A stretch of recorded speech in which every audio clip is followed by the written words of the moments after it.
2025, c'est la bonne période et c'était le temps dans lequel nous devions nous projeter pour savoir dans quelle direction nos entreprises devaient se diriger. Donc nous avons édité ce cahier de tendance qui nous projette à 2025, des prospectives, des recherches, des enquêtes et des directions souhaitées.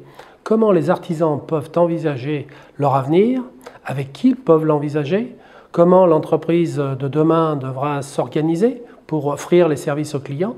Voilà les grandes questions qu'il fallait qu'on se pose. Et en partant de l'année 2011 et se projeter à 2025, ça paraît loin, mais le temps étant très rapide, on va voir qu'on arrivera vite à 2025 et qu'il valait mieux que les entreprises artisanales prennent leur destin en main. Se projeter à ce temps-là, se prendre en main, prendre son avenir, voir la direction à suivre. Voilà pourquoi nous avons édité ce premier cahier de tendance, qui sera suivi d'ailleurs par 8 autres cahiers de tendance.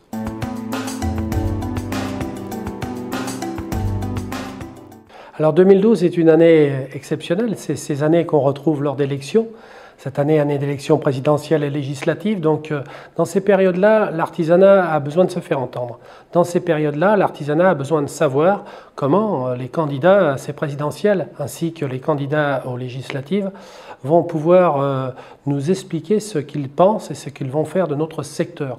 Quelles considérations ils vont porter à notre secteur. Alors c'est très important pour nous de se mobiliser, d'être présents, d'être actifs. Et ce qui est important aussi pour nous, c'est de pouvoir proposer à nos collègues artisans des moments et des temps forts pour échanger avec ces candidats, soit au présidentiel, soit au législatif, échanger avec eux pour qu'ils puissent se ressentir quelle est la réalité de cet intérêt qu'ils sembleraient porter pour certains d'entre eux à notre secteur.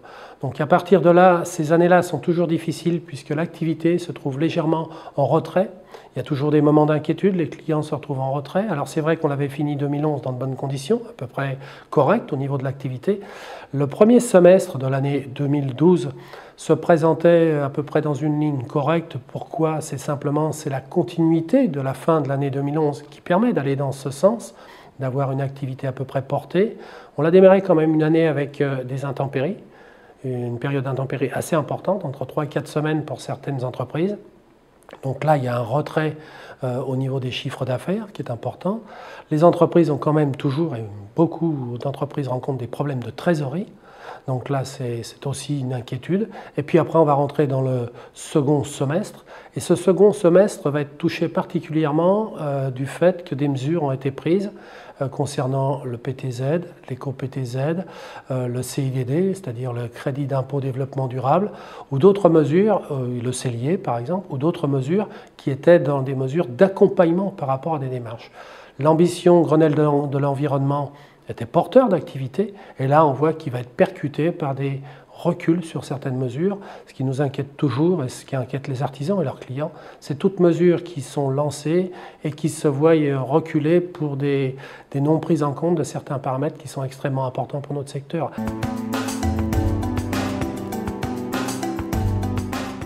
2012 est une année où il y a un manque de visibilité et ce qui nous inquiète, c'est 2013 parce que derrière, on va rentrer aussi dans une période assez difficile. On sait que le début de l'année 2013 va être très difficile.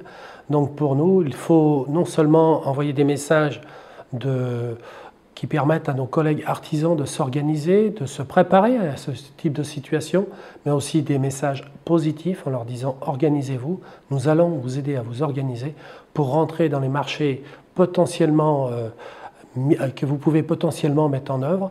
Ces marchés vous serviront à passer ces caps difficiles. » Donc nous travaillons dans ce sens-là, nous organisons nos entreprises et il faut toujours positiver, même dans les moments les plus difficiles. Le rôle que je dois jouer, moi, mes collègues, c'est quand même d'envoyer des messages positifs. Derrière les nuages, il y a toujours le soleil, donc allons vers le soleil et trouvons ensemble des solutions.